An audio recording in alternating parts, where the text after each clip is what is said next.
I'm going to get into parts.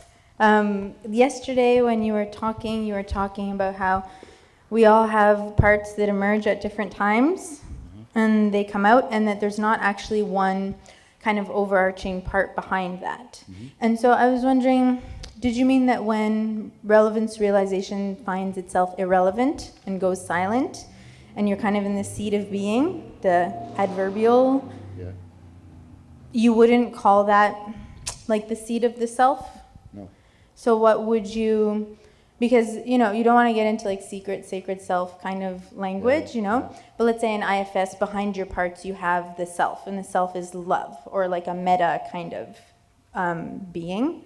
Right. So I was wondering how you distinguish what's kind of... Well, I'm very critical of Schwartz's model, both phenomenologically and functionally. The functional problem I have is the descriptions he gives of the self are not particular to any individual, and therefore are not doing one of the central things self as a concept is supposed to do. It doesn't pick anybody out or identify a unique individual in any way. And then he won't say that it's the Jungian self, because Jung doesn't think that the self is like that. And of course, Jung should not have used self for that, because that has just endlessly confused people, because it's actually not yourself. Right. So that's the problem I have conceptually. Phenomenologically, what I found when I was doing IFS is I didn't have that sense of a constitutive entity. All I got a sense of was that this I position could make that part more self-reflective in that recursive sense of self that I was distinguishing with Paul between the self of self-organization versus the organization of a self. Right. And so for me,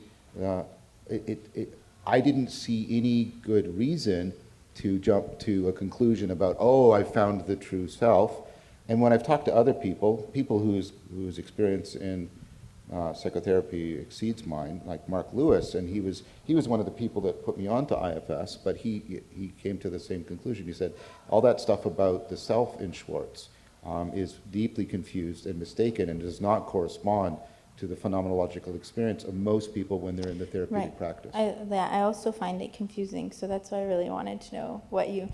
And so when you talk to, and this is getting into the weeds with another YouTube video, I hope that's okay, but like with the Aletheia coaching, because he goes levels under where they all kind of come together and work harmoniously, rather than saying that there's one self, kind of.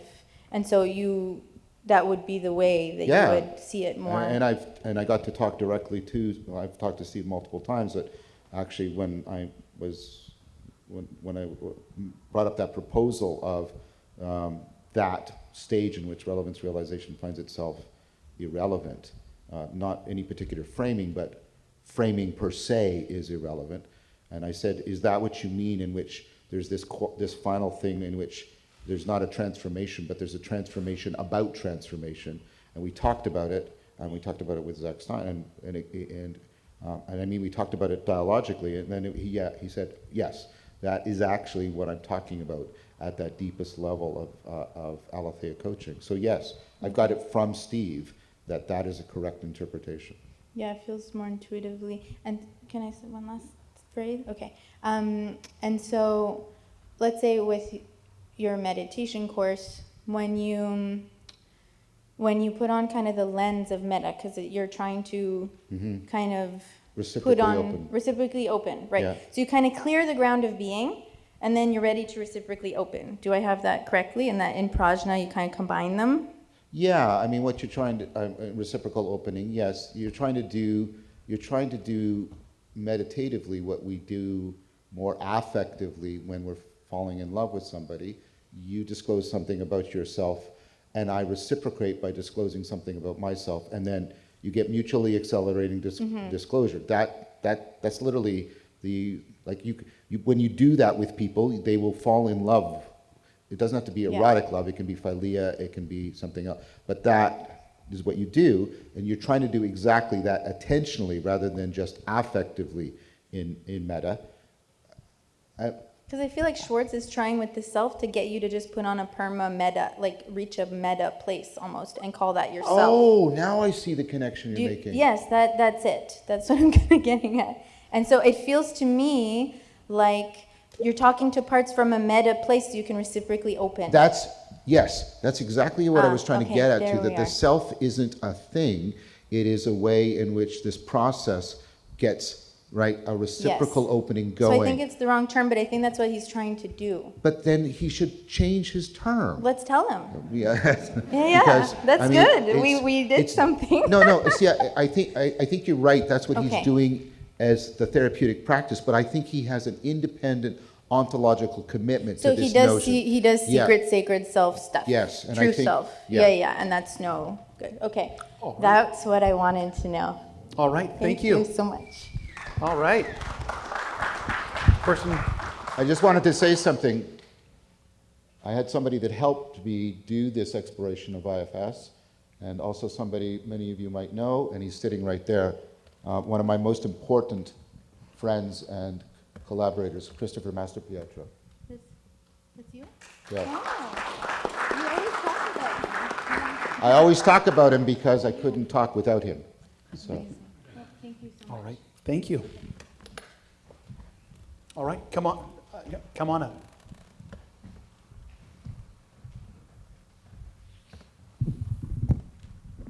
Hi. I appreciate you guys being here to talk about consciousness from like a scientific point of view, not a religious kind of point of view. I was wondering, I briefly spoke with Richard about medical assisted dying. It's like kind of a thing in Canada right now. It's in the papers. There's, in the Christian religious tradition, I guess you would say, every soul is worthy, you shouldn't end anyone's life. I mean, from conception to the very end. And now, we've passed laws to say, someone can choose to die. And now in the papers, they're saying like hospital administrators are kind of saying, oh, this costs $30,000 for this guy every day to keep him, alive. So there's kind of like cost benefit put on someone's life. So, you previously, if we're based in Judeo-Christian values, we'd say, whatever the cost, we need to keep these people alive. And now it's kind of shifting to, well, if we could use that $30,000 per day better for someone else, like how does the secular or, regular society put a value kind of on life? Like what's the price that's beneficial to keep someone alive? How do you deem the value of a soul without the Christian framework, Who do you want to answer first? Sure, Richard. Yeah. You can too, if you like. This is your area of expertise, Richard. Please, you go first. Well, I don't know what expertise, but yeah, we were chatting before, and there were concerns about MAID at the time it was being proposed. It was really, it was forced upon us by the Supreme Court. And as soon as the legislation was passed, we knew that there would be pressure to loosen the restrictions on it to encompass more types of illness, not just those who are terminally ill and sort of within a short period of dying naturally, but now people are mentally ill as well. So there are a lot of concerns about this, and particularly if you think of the context of Canadian healthcare, which is not in good shape. And MAID might actually appear to be a more attractive alternative to what you're getting in terms of acute care. So that's a concern too. And I think I did mention too as well that I was in Vancouver a couple of years ago, and there was a presentation by a woman who's a member of a transplant team in Vancouver. And what she was proposing was that MAID allow for patients to donate their organs for a transplant. So that the cause of death in that case would be the removal of organs for transplantation. Right. So that process would involve the use of extracorporeal membrane oxygenation to keep the internal organs oxygenated while clamping off a carotid artery to kill the brain. So I found that shocking. I'm not easily shocked these days. Right. So I came off stunned that someone would actually seriously propose such a thing. Yeah. And then I thought about, well, really, why not? I mean, if you're having medically assisted dying, this is a way of helping others. You can gift your organs to others and maybe save some lives. But the concern has to be, I'm not sure about consent at a point where you're about to be rolled into the OR and there are people waiting for your organs and the transplant team is there. So there's that kind of implicit pressure at that point. The pressures that are, again, if it was with a Christian framework, the pressure is to keep them alive no matter what. Yeah. And now it's kind of the opposite. Yeah, it really is. It's not just Christians who should be concerned about it. There are all kinds of questions that we should be asking. But I'd have to say, the cases that I'm familiar with, they work very well. It's a very humane system. A woman I knew had leukemia. She decided she was going to carry on until she could no longer get out of bed. And so she had the procedure done and saved her a lot of unnecessary suffering. And the team involved in delivering it were very good, very professional, very caring. So I've heard good reports about how it's actually carried out. But your concern is what happens over time as we loosen restrictions. As our medical care system gets worse and the pressures become more on, is it worth keeping this person alive and then we can use that money to help some other people. And I don't know, it's a tough question when, where does the secular world say, like, we should try to keep this person alive? And no one should feel guilty that they're soaking up public health dollars either, right? Right. So that's another possibility. Right, and that was like, it was done to veterans, and it's like, ooh, that's the worst kind of person to do it to. Anyway. All right. Thank you. Yeah, thank you, appreciate it.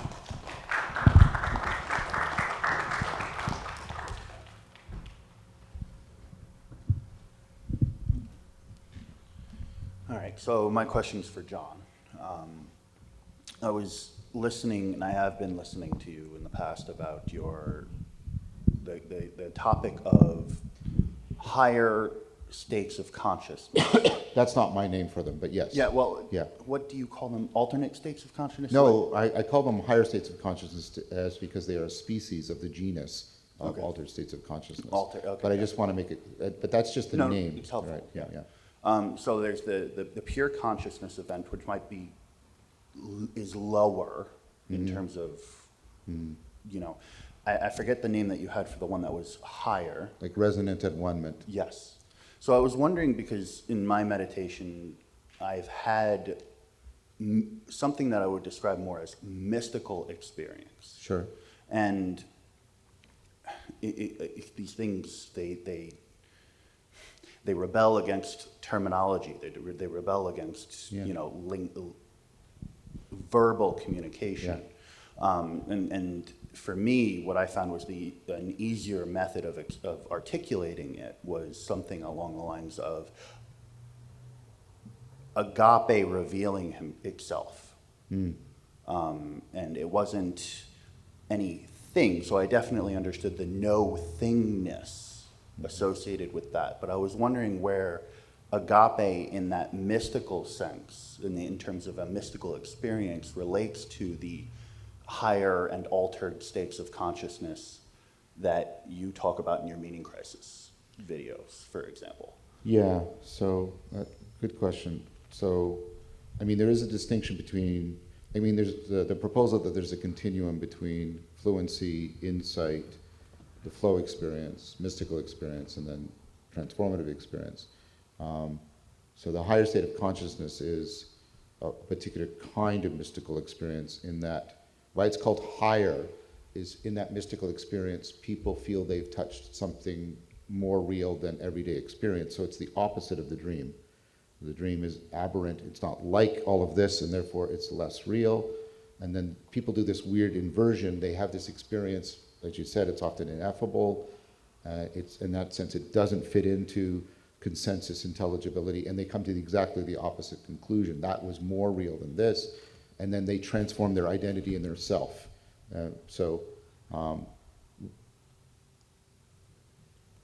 When you take a look at the phenomenology, so you want to distinguish the functionality of what's happening in there.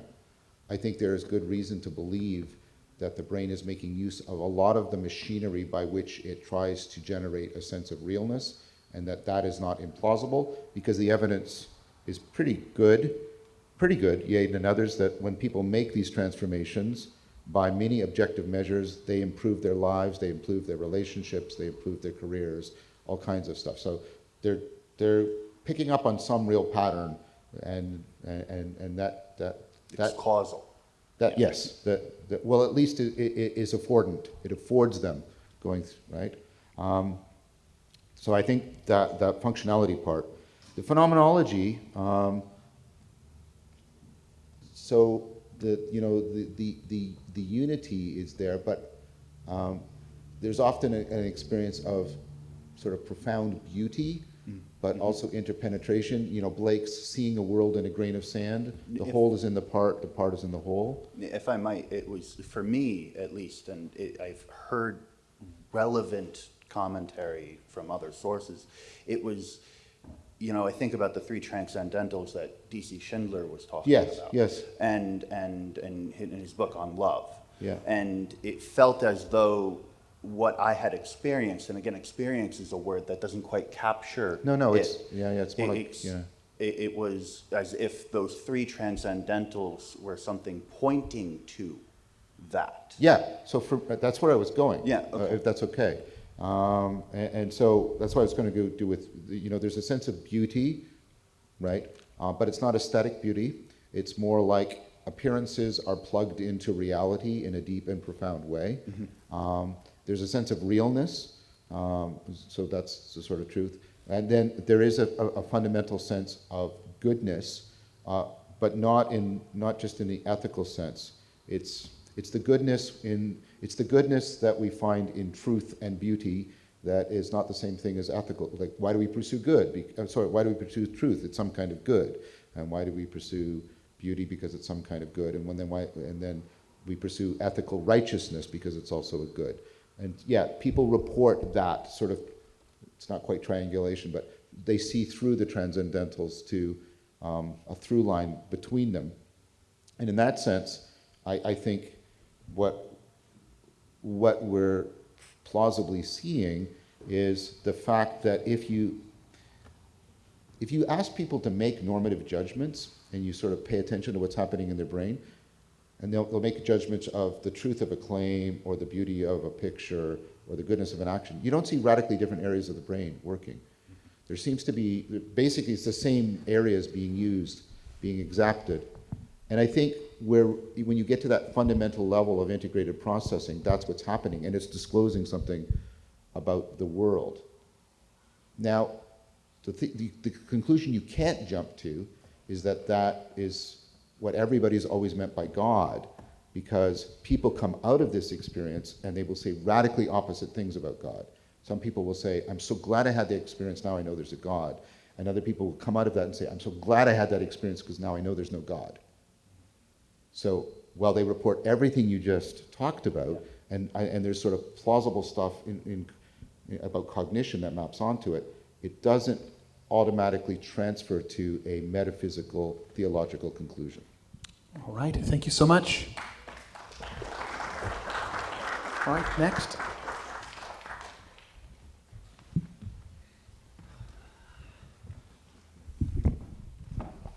Hello. Hi. So my first question is a brief and practical question. you mentioned earlier that a large part of your project is to create a language that can bridge all of these different sciences of mind. Yeah, yeah. Is there any concern that in creating this new language, you will merely add one more competing protocol to the sphere? Is there concern? Yes. Can this concern be addressed? Yes.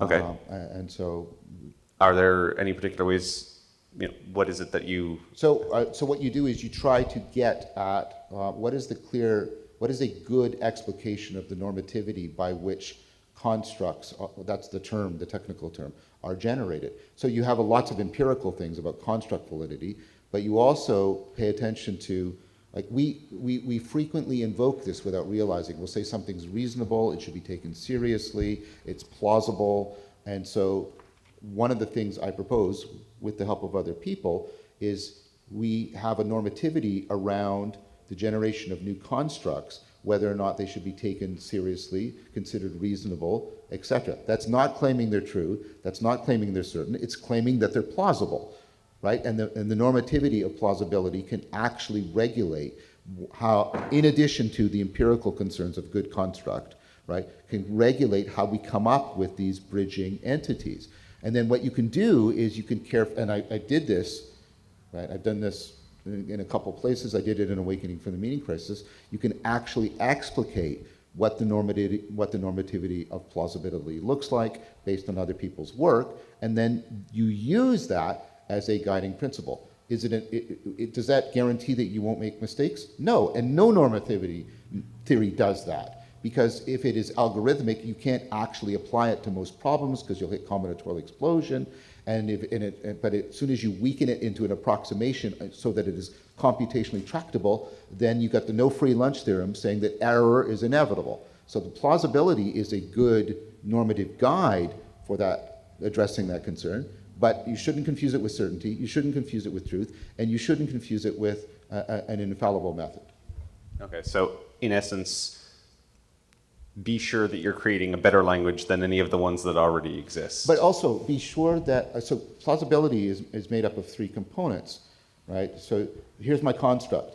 I want my construct to have been arrived at by many independent lines of argumentation and evidence. I get convergence for what's called trustworthiness. I also want my construct to apply to many different domains, and that's elegance, right? And then I need a balance between how deep the trustworthiness and how deep the elegance is. And so when I have convergence, elegance, and balance, then I have, and you can show this experimentally, those are the components that go into how people make plausible judgments. And so you can have small plausible judgments, like if I make a claim that doesn't require very much forward commitment from you, like I like vanilla ice cream, you don't demand huge trustworthiness. What's all the different lines in your life that have led to that? But if I say to you, maybe the British family is lizard beings, then you should, because that would explain a lot, right? But then you require lots of independent lines of evidence converging on that in order to make sure that that weird construct wasn't the product of bias, right? And so you want plausibility in which there's high trustworthiness balanced with high elegance, and that I put to you as a profound construct. Again, things can be profound, they should be taken very seriously and turn out to be false. Many scientific theories turned out to be exactly that. All right, thank you. How are we for time? Just under 2 minutes. All right. Well, I don't know if you'll be able to address this within 2 minutes. Shifting gears almost entirely, and perhaps you'll be able to get in this, and Dr. Maundrell. Is death, the moment, however you describe it, of the irreversible cessation of consciousness, distinct from the process of dying, however it is that you get to that point, is that point an increase in suffering, and is it unnecessary?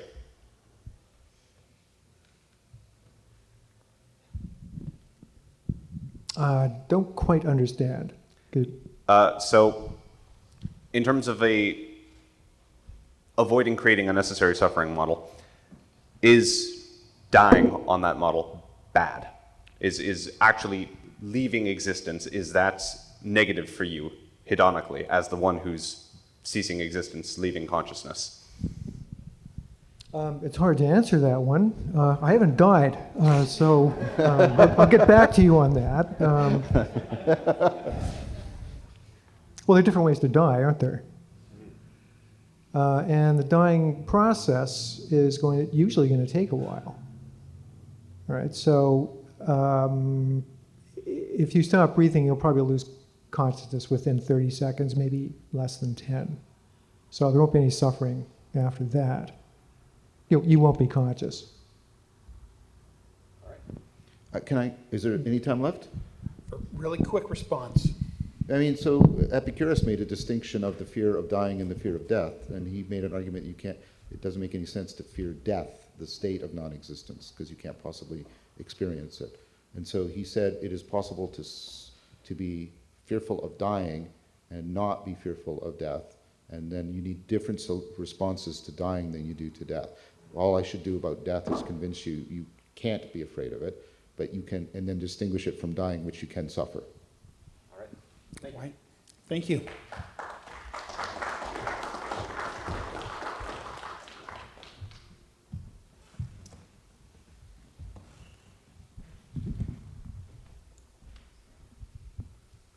Hi. Opponent processing, virtual engines. Yes. It's very core to a lot of the work. Yes. In particular, the being and having mode, discernment. Yes. What I'm kind of wondering about, and I'm approaching this in a pragmatic way, in a way to try to help, not only like myself and others, is that the perspectival. Is it possible that it can be sort of approached in a similar way? Like, are there perspectival modes? And the way I'm thinking of this is that it's kind of in conjunction with something that a lot of people are pursuing. They're trying to sort of accrue more faith, and I mean that in the da'ath. Yeah, da'ath. Yeah. Gratitude, Yeah. compassion. Yeah. And these are very difficult things to approach directly because it's kind of like sleep. Yeah, You yeah. can't say, go to sleep. Yeah. You have to sort of have strategies that increase the probability of that happening. Yeah, yeah. So to say, forgive your mother in a direct way, it's not effective. Yeah, yeah. The perspective seems to be crucial. And fundamentally, the perspectives are directed outward and inward. Mm-hmm.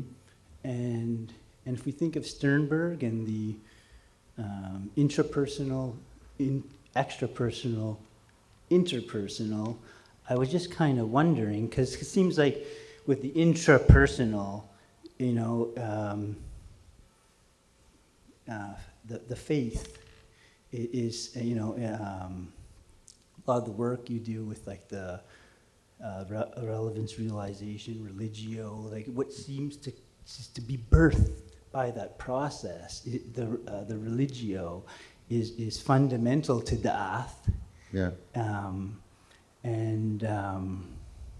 In terms of trying to engage that in a kind of conscious way, practical way. Yeah. I'm thinking about how, and to take I mean, these words have, we have relationships with them that may not, I'm running out of time, shit. This has been so interesting following you so far, though. Okay, so you take prospecting and suspecting. Yes. Now, immediately they have their sort of colloquial kind of usages. But if you can think of them in an opponent processing manner, where neither is fundamentally better than the other, but the optimization of them can generate da'ath. Sure. And so that's sort of in the intrapersonal and the extrapersonal, where inspection versus inspecting versus expecting. That one's a little more obvious that if it's optimized, gratitude naturally emerges. Sure. And in the interpersonal, it seems to be something like respect, which is a term that a lot of people, when they use it, they sort of mean like admire, acknowledge value, sometimes fear. Yeah. But I'm thinking it in the most literal way as you would talk about like meta-accommodation, Yeah. meta-assimilation, where to respect, to novelly, if that can be an adverb, to look again and look again, Yeah. Versus project, Yes. where projection is necessary. It's naively insane to enter any interaction without projecting some memory, like you can't do one, or I'm not saying one is better than the other, but the optimization of those two Yeah. generates compassion, forgiveness. I'm just wondering about the viability of these ideas and the practical application. Sorry that took so long. Just over 1 minute, just a little over 1 minute. So, yeah, I wouldn't want to use the word mode because I think mode is properly, like, for the existential relationship, right? Like you said, the having mode, the being mode. These are existential mode. They're agent arena relationships, etc.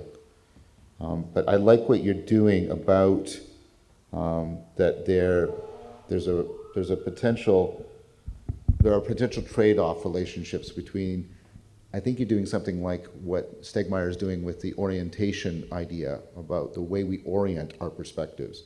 And I'm just reading the book right now, but he's trying to make the argument that I would say orientation is primarily where the perspectival and the participatory are intersecting with each other. And orientation is about doing which way is the perspective being directed, and what impact is it having on the identities you're assuming and the identities you're assigning. So I think, you're asking me for a kind of a snap judgment, but what you're doing sounds at least prima facie plausible to me as a way of thinking about we definitely know the perspectives can clash with each other. That's what the experience of absurdity is. And so, yeah, I think that's something I'd like to talk to you more about, actually. All right, thank you very much.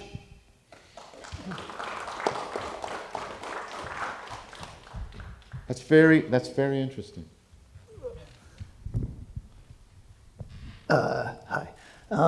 First, I'd like to say congratulations for somehow making the format of speed dating even more awkward. I think that is a pretty impressive accomplishment. And I didn't know it was going to be a menage a trois either, so I'm going to try and woo both of you here ultimately.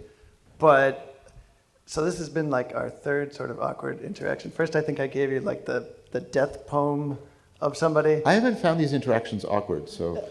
Oh yeah, it's just me, I think. Okay, yeah. And I think I also share the Vervaeke neurosis of like not wanting to hold a microphone, but I'll try to make that happen. But yeah. In our second interaction, which is that a new thing, Vervaeke neurosis? Is that? I think I just coined that. Okay. Hopefully it doesn't catch on. Yeah. But in our second completely non-awkward interaction, I remember I asked you if you had published anything specifically on cognitive science of religion. Yes. And you had referred me to your Cambridge talk. Yes. And I think the awkward part was then I abruptly said, I am going to go watch that now while you talk to these other people. That felt awkward to me. Maybe it wasn't to you. But my point was I did that. So I did go watch the Cambridge talk. Yeah. And I noticed... I said that was the closest thing I had to a cog-sci talk on religion, just to be clear. Yeah. Well, and so 2 hours later I invested. And I noticed that and this is where maybe hopefully you'll come in, I noticed in the introduction they had mentioned, it was a effusive praise for your work on something called metaversity. So my question to you is, what is that and what kind of pedagogical potentials do you see in that? That's James Orr's idea, not mine. I did the Canadian thing. I smiled politely and took his praise, not knowing what the hell he was talking about when he mentioned metaversity. So I don't. Yeah, I was wondering about that too. I was like, so is this like Trump University but Vervaeke, or is this no, like, that sounds like a horrible idea. or is this like Vervaeke putting all his stuff on YouTube for vulgar, unwashed masses like myself to consume? Like, this is really conjectural on my part, but he was talking about that. Yeah, we're getting this. I think. Oh, I'm really hesitant, but I think he was trying. We're moving to like things like YouTube break down the boundary between writing and speaking, because they have the spontaneity of speech, but the permanency of writing, and that allows us to connect people in ways we couldn't connect them before, and so the meta university can take place in the metaverse, and that I was. Oh my God! I hope not. Not in the Facebook metaverse. Yeah, not. He wouldn't want that. So as far as I understand what James is talking about, but I think he was trying to say there's a potential to get this new way in which we generate and store knowledge and also disseminate it, that requires a new pedagogy, and that I take it that the meta university is supposed to be the pedagogy that is properly making use of this new potential for education, knowledge generation, and knowledge dissemination, and that I was somehow an exemplar of doing that. That's my best attempt at a rational reconstruction of what James Orr was saying. It's very impressive. Pardon me? It's very impressive effort. Oh, well, thank you. But don't misunderstand me. I was not doing that at the time. I was just, be Canadian, you're in Cambridge, smile, and accept the compliment, even though you don't know what he's saying. Fair enough. That kind of undermines my strategy here. But so maybe Richard, what are your feelings on, if not metaversity, the potential for evolution of pedagogical methods, and maybe even the health of the university? And both of you maybe can converse as members of the guild. Well, that's a big question. We're in the process of discovery right now. We are coming out of the pandemic. A lot of things happened during the pandemic in terms of developing online education and teaching, some of them good, some not so good. And I know that the students that I've spoken to are really divided, some who would prefer to stay online, others who much prefer the classroom experience. How's that going to break down going forward? Because this could be a fundamental change for universities, particularly smaller, remote universities like ours up here. So this is not answering your question, but we're in the process of discovery now. It'll take a couple of years, really, I think, to realize what the consequences of it are.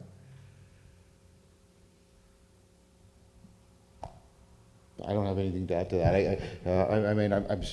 All I can say is I am trying my best to experiment with the help of people like Chris and others with this emergent medium to see what we can do with it that we couldn't do with the more standard pedagogical models, and thereby empower it to act as a bulwark of a lot of negative attractors within YouTube and other social media.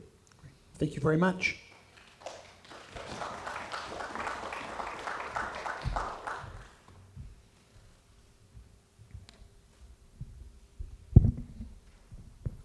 Hi, my question is for John about your Awakening from the Me Crisis series. Yes. I have two ideas from that I want to see how you think it relates to something else. So one idea is that the way we judge reality is through sort of a coherence and consistency. Is that? Depends what you mean by that.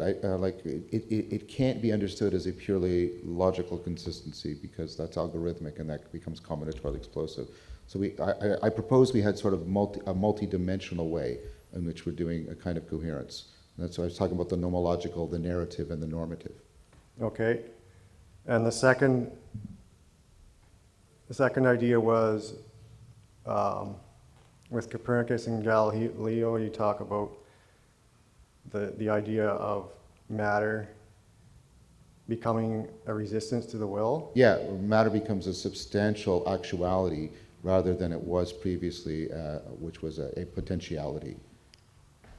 Okay. And what I wanted to see how you thought it related to is I've heard Ian McGilchrist say something that I thought was pretty profound and explanatory. Was he said, reality is an imagination that resists the will. So that, I mean, for some of you are interested in the interaction between Ian and I. Ian and I, about 8 days ago, recorded a deep discussion for Theories of Everything. It should come out soon. And the convergence between his work and mine is significant. Yeah, and so given that, I think Ian wouldn't object too much for me putting more of a cognitive spin on it. Yeah, predictive processing models. The brain is a massively self-organizing, recursive network in which it is trying to predict itself insofar as it's causally interacting with the world. Error is propagating upward and predictions are propagating downward. And you are actually, in a really important sense, imagining most of this room. In that your brain is mostly generating true predictions and only making, But also phenomenologically, your consciousness is interacting with an imagination of reality, basically, right? Well, but no, see, that's what I want to challenge. I don't think you're acting with imagination in the same way we hear it when we are looking at an image. What we're actually doing is, if you allow me to bend the metaphor, we're actually looking through it at the world, but the world resists us, and that's the error propagation that comes back. And that's kind of the point of contact with reality, though, right? That resistance? I think it's both. I think our sense of realness, and this is a compression of a lot of arguments from the phenomenological tradition, we get our sense of realness both from confirmation, when things cohere, and we also get a sense of realness when we are surprised. And I think that reflects the fact that part of how we are doing realization is we are generating a generative model. That's the coherence and the confirmation. But it also is constantly being reorganized by error, by surprise. And your brain is trying to reduce the surprise as best it possibly can so that you better and better can adaptively anticipate the world. And the surprise is kind of a resistance to your will then, right? Yes. Okay. And you can see, this is right in the heart of science, right? You set everything up. You make things as coherent as you possibly can. You remove all the confounds. You're trying to control for all the alternative explanations. You remove all the vagueness, but you make it such that the world can show you that all of that coherent modeling is actually an error. Yeah. And one more thing about when you say people having higher states of consciousness, saying that that's more real than reality? Yes. Would resistance to will have anything to do with that, do you think? There's something about the diminishment of the sense of self that is related to that enhanced sense of realness, but I think it has more to do with the sort of the optimal relationship between the confirmation and the surprise, right? You're getting sort of optimal frame breaking and frame making going on in kind of like an ongoing flow state, like a massive insight cascade. And so it's not so much the content, and I've got experimental evidence from my lab, it's not so much the content of the experience, but the processes that the brain is participating in that's giving you that sense of realness. Okay, thank you. You're welcome. All right, thank you.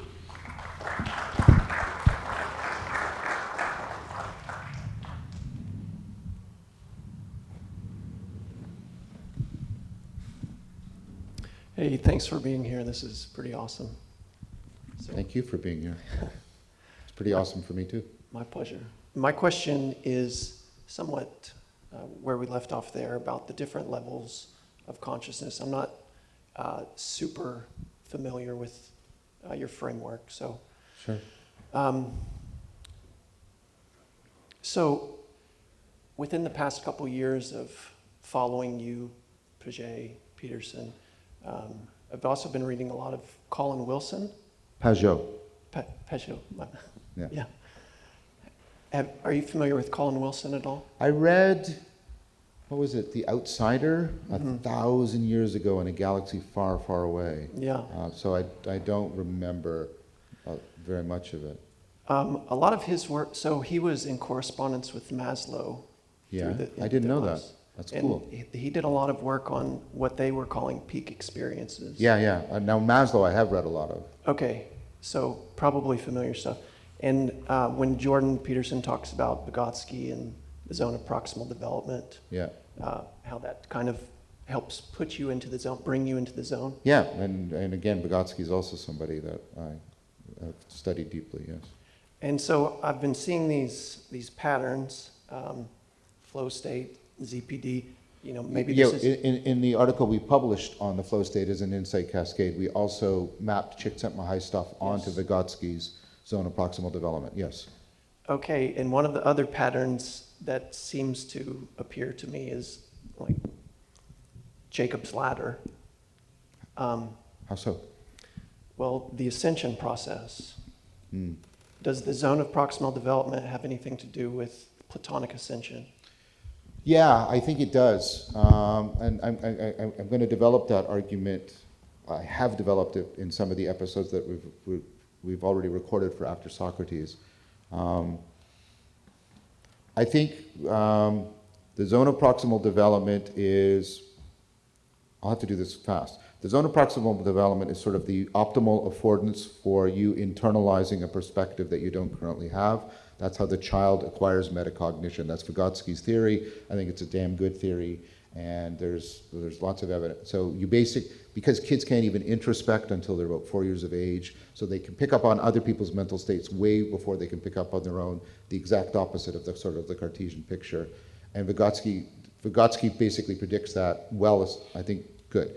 So basically, zone of proximal development, let's say I'm the kid and you're my father, I can internalize you, and then that allows me to I imitate you taking a perspective on my perspective until I can get to the place where I can take a perspective on my own perspective, and that makes me metacognitive, and that means that I now can, tweak, I can do the redescription of my own cognition, I can adjust it so I can now see better patterns in the world. Is that formal cause?